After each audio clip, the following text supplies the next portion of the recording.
I just want to say how very worried we are about Sean.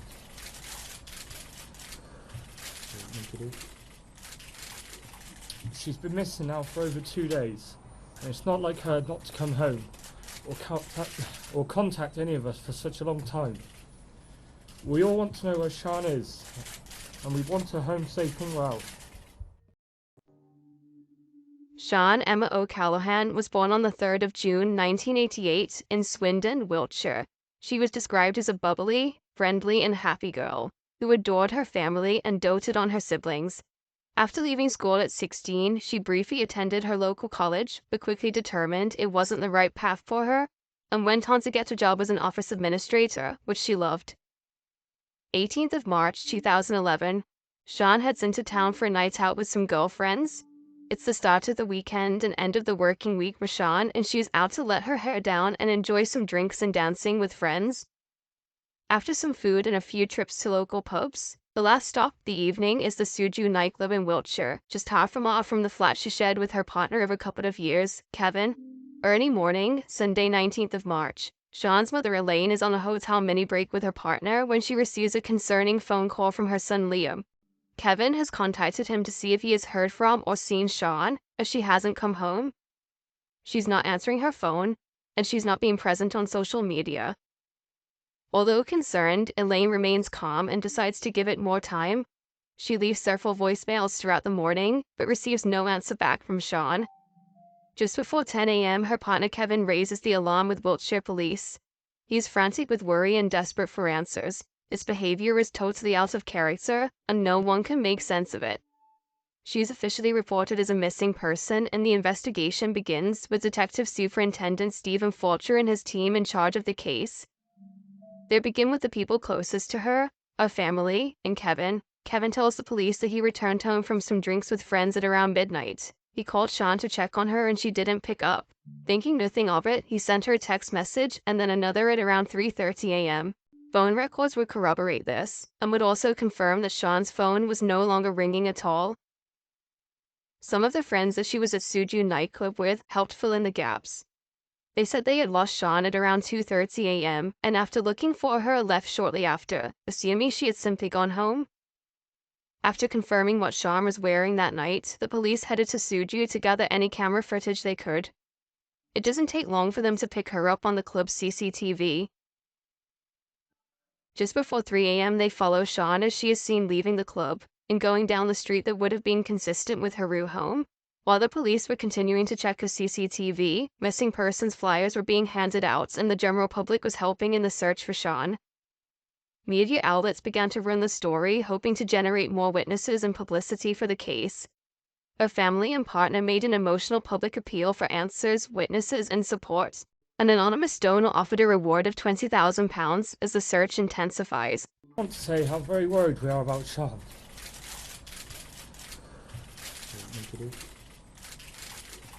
She's been missing now for over 2 days, and it's not like her not to come home or contact any of us for such a long time. We all want to know where Sean is, and we want her home safe and well. Digging deeper into the footage along Sean's walk home, the cameras pick her up again. She is alone and walking down a deserted road.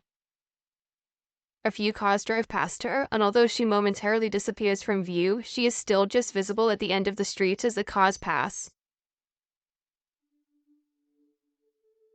At 2:37 a.m., another car pulls into view, but this one does not drive past her. The flashing of headlights indicates that the car's hazard lights are on. The car pulled over right to where Sean would have been at the time. After a few minutes, the car eventually pulls off, and Sean is no longer in sight, not on this camera, and not on any of the others further down the road.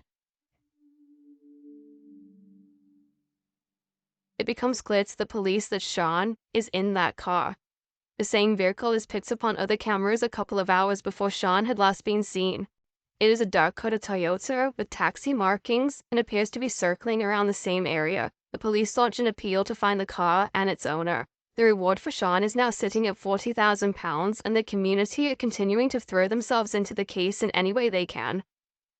Thanks to a police car that had been driving around the same area at the same time, miraculously, the number plates of this mystery car had been scanned. It confirms a dark green Toyota Avensis, and it is registered to a taxi driver, 47-year-old Christopher Halliwell.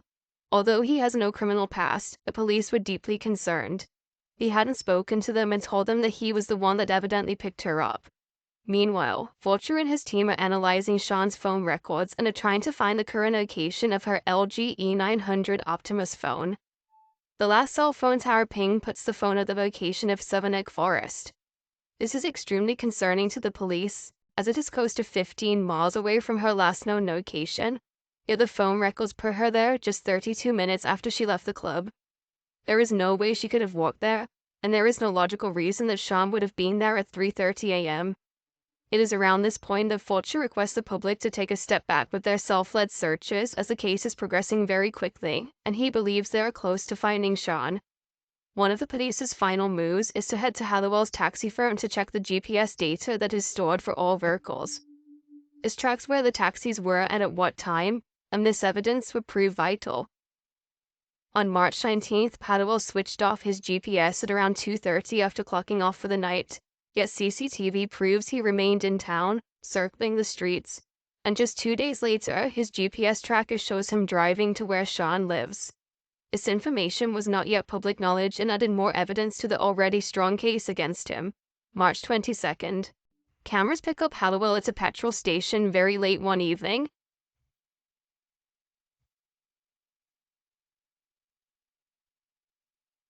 On day 6 of Halliwell's surveillance, the police follow him to an Asda supermarket, where he buys what would have been a lethal dose of over-the-counter painkillers. The team know that they have to make their move now before it is too late. He is arrested in the car park of the supermarket. Detective Fulcher instructs his officers to drive Halliwell to Barbary Castle rather than to a police station.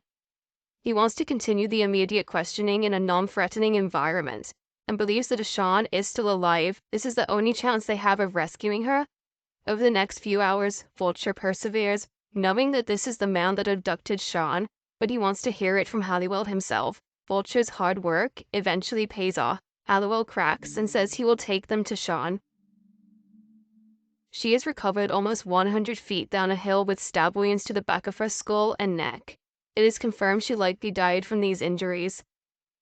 It's unclear whether she was coaxed into the taxi that night under false pretenses of a safe lift home, or whether she was forced in somehow, but the police speculate she could have fallen asleep in the car and only woken up when Halliwell had already driven her out to the forest.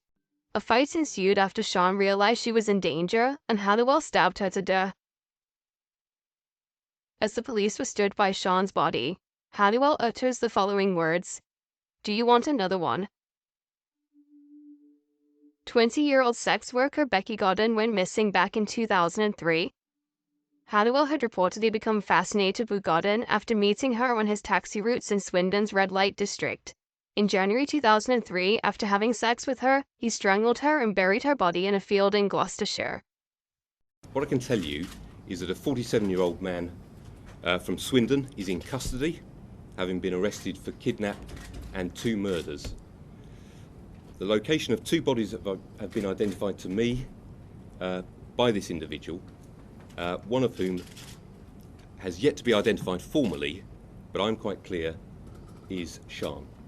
Although it was closure on 2 cases that had brought so much trauma to so many people, this line of questioning would see Stephen Fulcher found guilty of gross misconduct, and it meant that any evidence in the Godden case was deemed inadmissible in court and required a separate and lengthy investigation to find further information to tie Halliwell to her. Fulcher would eventually resign from the police service in 2014. He maintains to this day that it was the right and best thing to do for the case and the families, and says he doesn't regret his decisions. Sean was a bubbly, friendly, caring and loving girl. She was instantly likeable, beautiful and considerate. Although our pain at this time is raw and overwhelming, our memories of Sean will be a comfort to us in dark days ahead. In September 2011, Christopher Halliwell was found guilty of the kidnap and murder of Sean O'Callaghan, being handed a life sentence, and in March 2016 he was also found guilty of taking Becky Godden's life too.